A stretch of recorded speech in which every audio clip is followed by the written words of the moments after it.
Welcome back. I am Gosha and this is Space Academy Class 2. Last time we talked about the feeling that some things are not really okay in the reality around you. Today we will continue deepening the subject a bit more because opening yourself to the possibility that things are not as you have been told is the key to understand many future topics. Mind open. Let's begin.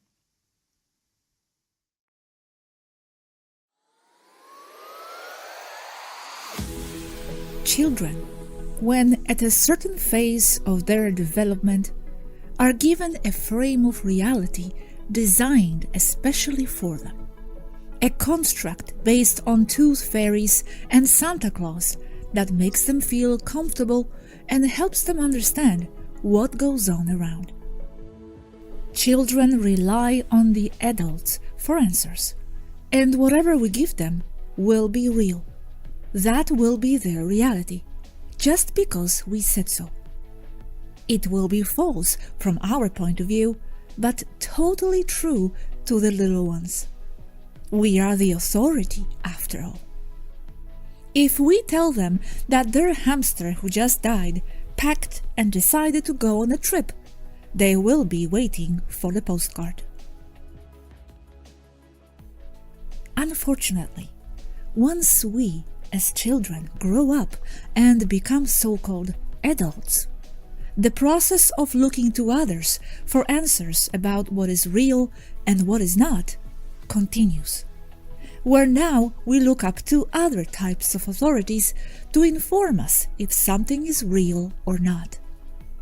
We have been conditioned this way, to always depend on the approval and guidance of the elders, someone who knows more than us as authorities. Governments, teachers, scientists, priests, TV, someone to tell us what is false and what is real. The population is accustomed to being given ready and digested information. Only few dare to question deeply. And so we let the authorities provide us with their construct of reality, barely ever questioning. One we followed as toddlers gets replaced by another, seemingly more sophisticated one, more logical, more certain, based on facts. Deep inside, we remain children. Moreover, humans have a strong tendency to follow whatever their pack dictates because they are social animals, and thinking on their own is deemed as dangerous because it may cause them to be isolated from the rest of the pack, placing their survival at risk. Due to this, most humans are simply too much into their own survival to bother wasting time and energy in questioning things that don't have to do with their immediate needs.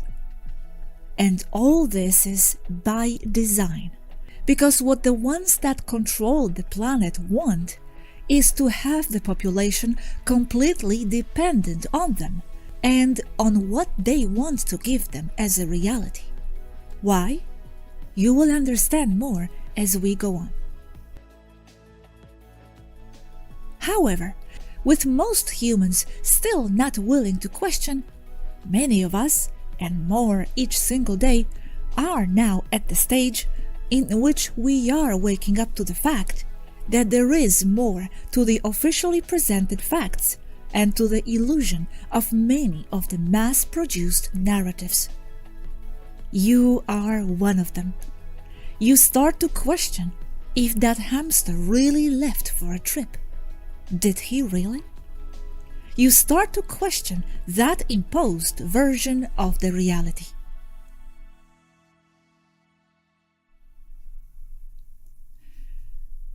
But one could argue, what is reality anyway?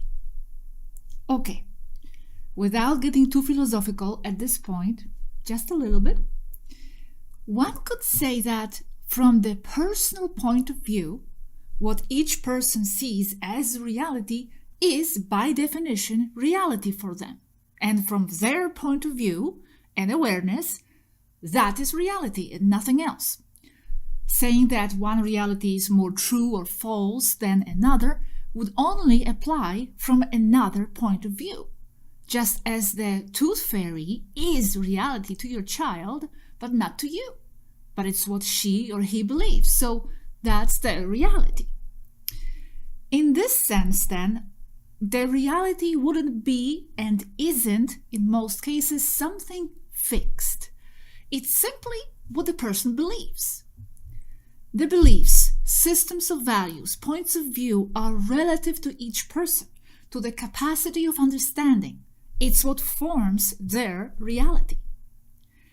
What follows from this is that there are as many realities as beliefs, and there is only a collective reality when many people agree between them.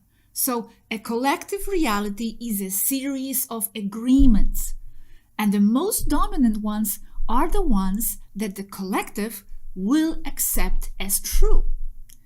But as the reality itself can only be a series of agreements between two or more people, who determines in a society like ours what reality is or is not, other than those who control those agreements? It is here where we encounter a problem. World governments imposing a well-designed reality on a mass of people who have delegated their power to decide for themselves the course of their lives. Tooth fairy realities disguised as facts, imposed by who they perceive as authorities, fed to them not from the position of offering knowledge, but of imposing it in order to acquire personal gain, forcing onto them collectively agreed on beliefs, hence creating a collective reality. Because, as we saw before, collective reality is a series of agreements among people.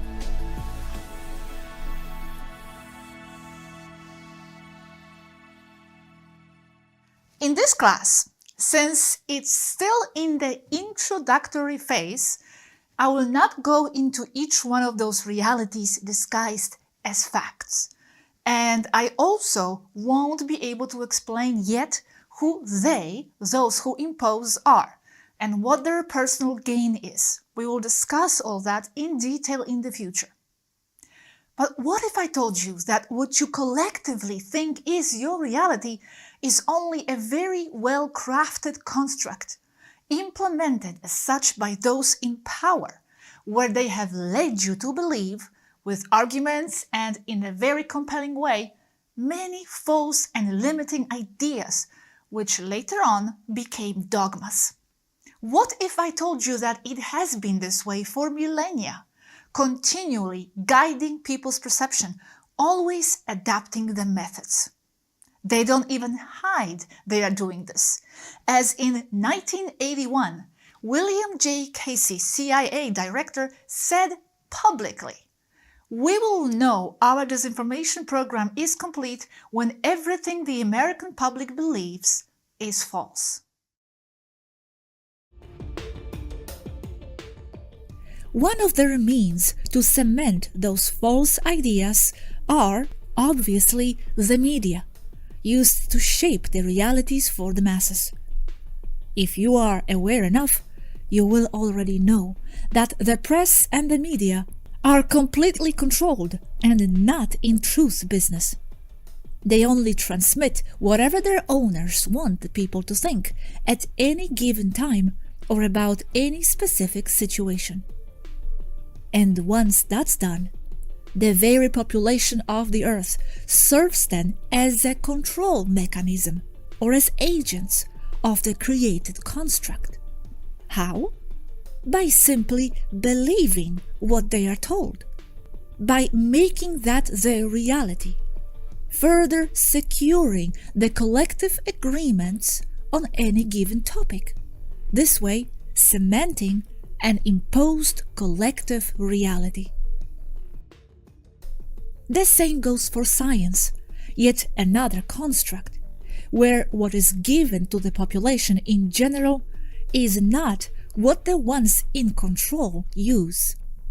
Again, we are given a tooth-fairy version of the greater scientific reality, a fraction of what they wish to filter to the public, version that is hijacked by the interests of the powerful few and political or economic agendas, with studies and results accommodated and filtered, only using the ones that are convenient. The same for what is given to humanity in all areas of life: history, medicine, spirituality, education, and the list goes on. And most of the time, a population is so immersed in the dogmas imposed on them in all those fields that they cannot even fathom the possibility that there may be other ways to interpret things outside the imposed truth frame. And why is that? Why can't they consider that there is more? They can't because they lack the necessary context to see further. Officially, at least, they are not being offered any other larger context. And a person can only understand a concept with the framework of their own mind, with what they already know. No one can see and understand anything outside their own frame of knowledge. They cannot interpret any information if they don't have background to understand it in the first place. They can only understand reality with the concepts they know. And what they know is guided and controlled. Obviously, they cannot see the bigger picture because it is designed that way. The authorities are not going to give them and you that bigger picture. Don't expect that. That bigger picture is not offered to the masses without them having to go and look for it themselves. You need to be able to consider other information, other points of view, especially outside the framework of the official ones, in order to access the larger contexts. And my role here in Space Academy is to offer you some of that missing context, because we believe that the greater your frame of understanding is, you will understand more accurately the world in which you live and your own role in it.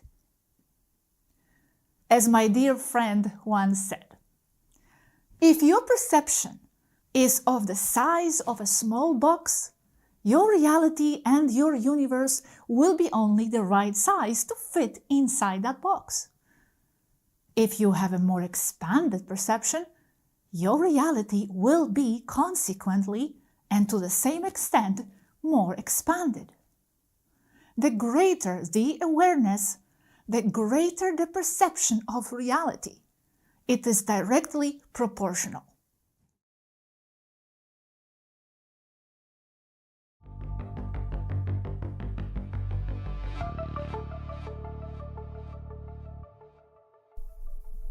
Be aware that almost everything official on Earth has a false narrative behind, and a reason to be so. Everything that is going on is synchronized. It is all related to one another, and nothing is only by chance. The reality, as we said above, is the perception of the individual, but it must be something they themselves choose based on all possible information made available to them, and not an imposed reality that has been made up, designed, and orchestrated by a third party, presenting itself as the absolute figure of authority.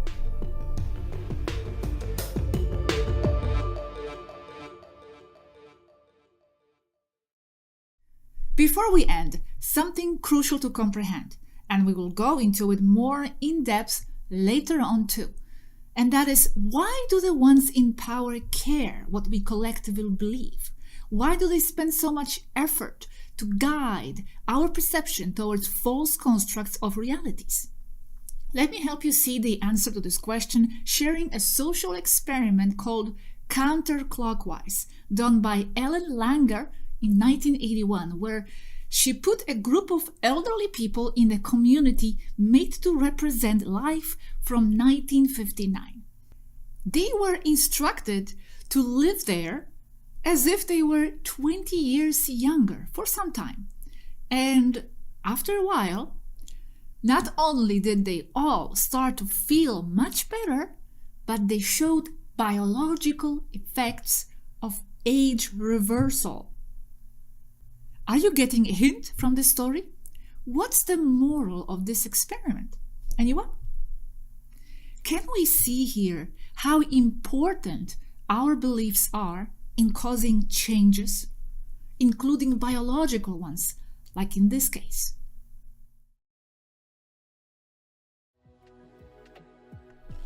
Very important. Your mind, individual and collective, is a powerful tool, and what you throw into it matters. The controllers know this very well, and that's why they dedicate so much effort to fabricate collective beliefs, collective agreements, because that is what further cements realities which they want to generate on Earth. Reality on Earth is managed. You must understand this. And if you control people's perception, you control what people manifest for themselves. This is the great why of mind control on Earth. You only need to implant ideas in the population, agreements about how things should be perceived, and you control what those people create. You have them locked in the matrix. Wow, matrix. The famous matrix word everyone is always throwing around out there. What is it? The matrix.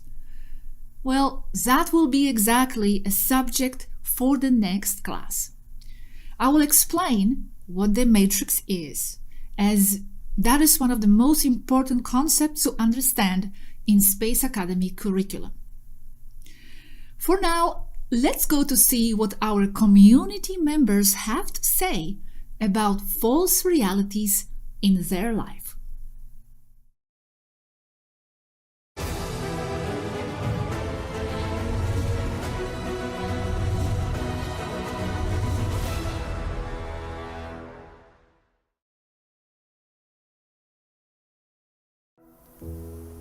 Hi, fellow space cadets. Just thinking about our history.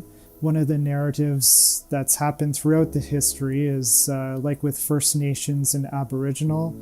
They used kind of religion to come in and convert, take away their ways of life, their history, the way the people think. Like that was one of the false narratives they were using back then. And I feel like we're still doing that today. We're trying to, the governments and big companies are trying to eliminate people of the Amazon, Pacific Island nations, various different cultures that just use oral language. They're trying to eliminate them. And for me, that's a red flag. I feel that they're doing that so that future narrative can be put in place that no other historical narratives could contradict. And by not having those oral histories there and that knowledge, there's nothing to work from to see how things were and compare it to where we're going. Hello, my fellows in the Space Academy. I started noticing traces of false reality in the news media about 15 or 20 years ago. I paid attention to changes in the TV news and newspaper articles. The change was not so much about facts, but instead one day all the news media changed their attitude or their emotion to a certain topic. To me, it seemed like a coordinated way to influence people's opinions. It made me wonder if somebody is behind this and maybe benefiting from this. People create their own realities largely by perception. What they see and think, what raises emotions, and what they think is possible or not. It's the news media and social media that fill the minds of the people. If not directly, then indirectly through friends, family, co-workers, and other social connections. Now, if the news media may change their opinion in a coordinated manner, they can also start twisting the facts or omitting certain topics. They are in a position to manipulate the information that people consume.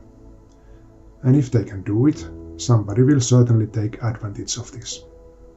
When the deliberate manipulation of perception goes on for years, decades, or even more, the people will base their bubble, their life and future on gradually more and more falsified information.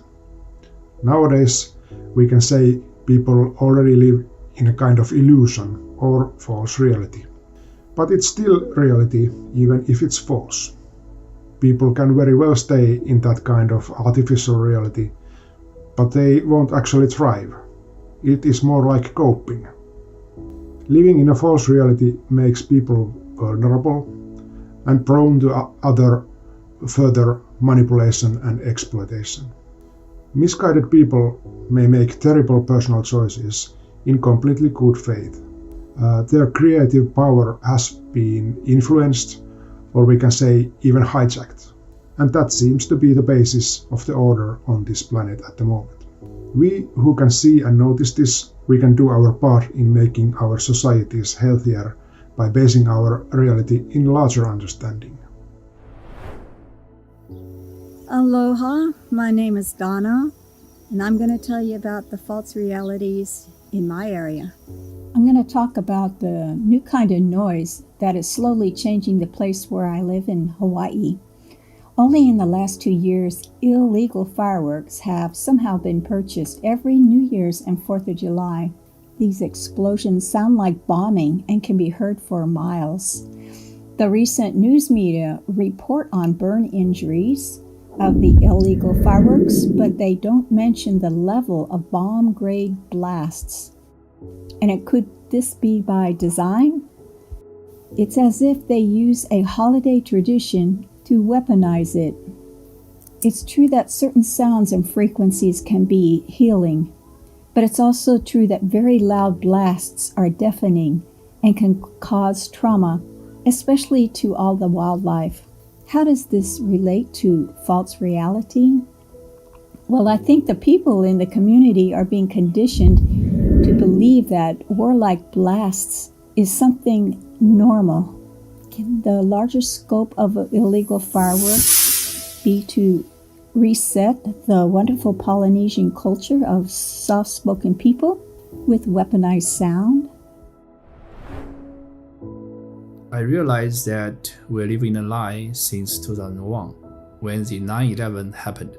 As a physics major, I really did not buy into the official narrative that the gasoline burned down the Twin Tower. Since then, I have noticed more of the false reality around us. Inflation. During the COVID, the house price jumped over 60%. Official narrative is supply chain disruption due to COVID lockdown. Here's the challenge. Now lockdown is gone. Why price does not go down? I think people are waking up pretty much everywhere. Now it's just what do we do with it? Religion. So Adam and Eve, everything is rosy in the Garden of Eden until what? You eat from the tree of knowledge. Who doesn't want more knowledge? How could that ever be punished? How billions of people can believe in something that starts like this should tell you just how compromised our reality really is. You're fine as long as you're a clueless zombie. Our science is used in the same way. Well, if science says so, then you can't question it, right? Theories are not facts. They're theories, but they're forced on us as if they were facts. Our history is garbage. There's structures worldwide that are obviously made by very advanced societies. Politics worldwide is a dog and pony show. It's those pawns. They don't make the decisions. Not important ones anyway. They all report to and are controlled by the same group of people. What they want, what they really, really want, is for you to take sides. And in every case, what happens is conflict that they smooth out with some new insane laws or restrictions to take away more of our freedoms, as always. False science, governments, poison food, the medical cartel, fake history, fake media, schools that indoctrinate, not educate. Analyzing society in depth, you realize everything here is a lie. But in my opinion, the greatest falsity is explaining everything as if all there was here is the physical. So, why would someone want me and everyone on this planet to believe a false reality? They sure spend a lot of time and energy doing it. Well, here's the reason. Because you and me, we create this reality. There's science, which has become more of a religion, and I'm a medical doctor and I've studied a lot of science myself, and I see that. Science has become so much more, the mainstream science at least, so much another religion, and where everything, the only thing that's real is what's physical and measurable, right? Objectively measurable with physical instruments, and anything beyond that is not real. That's a dogma. My path into false realities has been long. We had the COVID hit. That was an eye-opener. I was thinking, is this a normal way actually to look at dealing with a health issue? To say that the only answer is vaccine. And then I got intrigued about the WHO, about what they're trying to do. Who are the members of WHO? And that got exemplified in Canada with then the Justin Trudeau, the Prime Minister, who I realized was acting in a very absolute way, as if there was only, again, one path, one narrative that had to be followed. Quickly found out that he's a member of a thing called the WEF, which is the World Economic Forum. And then started noticing that a lot of the people that were pushing both the vax, the max, were also all members of the WEF. I was thinking, okay, why is it all these people that seem to be members of the WEF are all promoting the same song? That to me didn't make sense. So, as you can suspect, I got introduced to other sources of information that we will consider alternative media. And that's when my eyes started waking up to and saying, wow, holy shit. Everything that I thought to be true and organized and so incredibly brilliant in terms of analysis was in fact coordinated on trying to establish a certain rule. That was my, let's say, real awakening to the realities. With the awakening, essentially realizing that things don't necessarily fit. So pay attention to what resonates and what doesn't. If it doesn't feel right, act accordingly. Pandemic era, the fact that our government was pushing these policies and recommendations with scare tactics, it made no sense to me. Pretty much any information that would go against the conventional narrative was censored. And I confess, early on, I bought into it. I trusted the authority. But it was the moment that I walked into my local grocery store and some of the employees were making barbecue ribs that I smelled the ribs through my mask. And I thought, oh my gosh, if I can smell large particles from the grill, then of course a virus is going to get in. So why am I wearing this mask? It made no sense whatsoever. And I realized that what was going on was a mind control, fear-inducing, reinforcing messaging. It felt wrong on so many levels. And of course, that made me dig deeper into what's going on. And that, of course, leads one to question, what else are our institutions lying about? Even though it's disillusioning, upsetting when you have these big paradigm shifts, it's good for your own growth to keep questioning, keep an open mind, keep taking in information. Because oftentimes when you take in new information, you don't know what to do with it. You have no frame of reference. When I learn a new concept, it's like a hook that I hang on the wall. And with each new data point, I hang that little bit of information on a hook. And eventually I have a whole bunch of information data points hanging on these hooks, which is context. And then I can start to weave them together into a macrame, a metaphysical macrame of understanding the world and seeing it in a different way. So I'm so excited for all of you who are embarking on this learning journey, and it may seem a little out there or a little upsetting or a little confusing at first, but I encourage you to keep questioning, keep learning, keep an open mind. We're so delighted that you're here and that you want to learn, and you're not alone. And I'm very happy for you. It's thrilling. It's thrilling to have your mind cracked open and to have those walls that you didn't even know existed broken down so that you can actually take in new information. And the more data and context you have, the more life makes sense. Thank you, guys. It's always good to see participation from you. It's time for you to develop a sense of self-responsibility for your whole person and for what you decide to take as truth. You must form your own and unique criteria. Free your mind. You cannot take anything for granted at all. Forget everything you have learned to be hard facts and realize there aren't any. Start again. You must always be ready to accept a newer point of view that can replace the former if you decide it is better. Never relinquish your capacity to think on your own. See you in the next class.